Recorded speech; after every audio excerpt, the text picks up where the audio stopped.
سہیل احمد سہیل کی ایک نظم اور ایک شعر سے میں آغاز کروں گا۔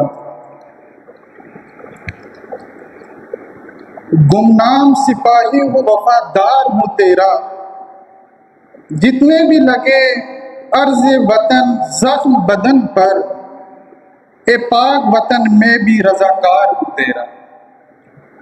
اور شعر دیکھیے، ایسے اشعار بڑی دعاؤں کے بعد شاعروں کو نصیب ہوتے ہیں، اور خاص کر ایسے دور میں جہاں پہ سوشل میڈیا کی وجہ سے بڑے بڑے شاعروں کو خطرہ لاحق ہے،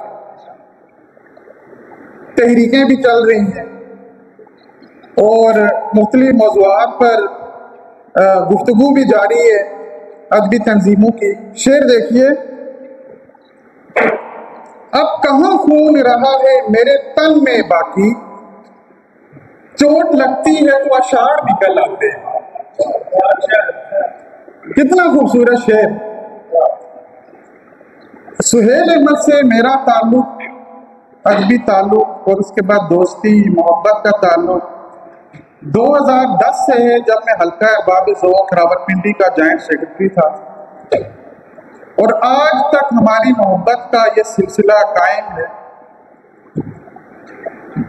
2010 سے اگر 2020 تک بھی ہم شاعری کا جو مختلف ادوار آتے ہیں اور شاعری میں اسالیب کی تبدیلیاں رونما ہوتی ہیں، اس حوالے سے اگر دیکھا جائے تو آج 2024 میں مزاحمتی شاعری کا رجحان ایک دفعہ پھر سے پروان چڑھا۔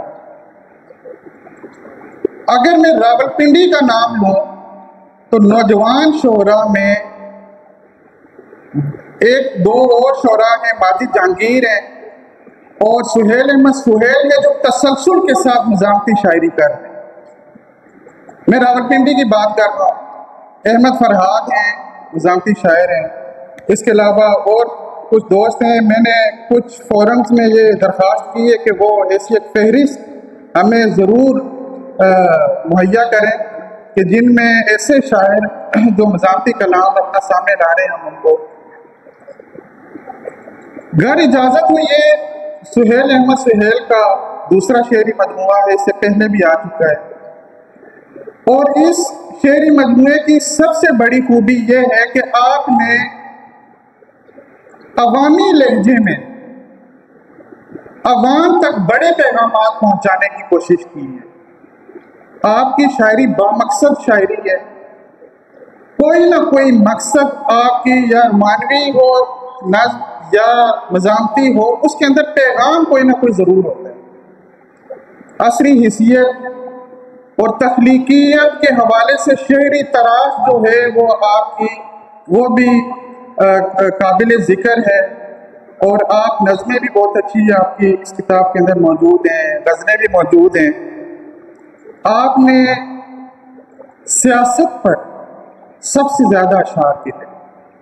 علامہ اقبال کہتے ہیں نا کہ جدا ہو دین سیاست سے تو رہ جاتی ہے چنگیزی، تو یہ اس وقت جو چنگیزی ہے، اس کے اندر سہیل احمد سہیل نے اپنے الفاظ کے ذریعے، اپنی شاعری کے ذریعے کوشش کی ہے کہ مثبت رجحانات کو فروغ دیں۔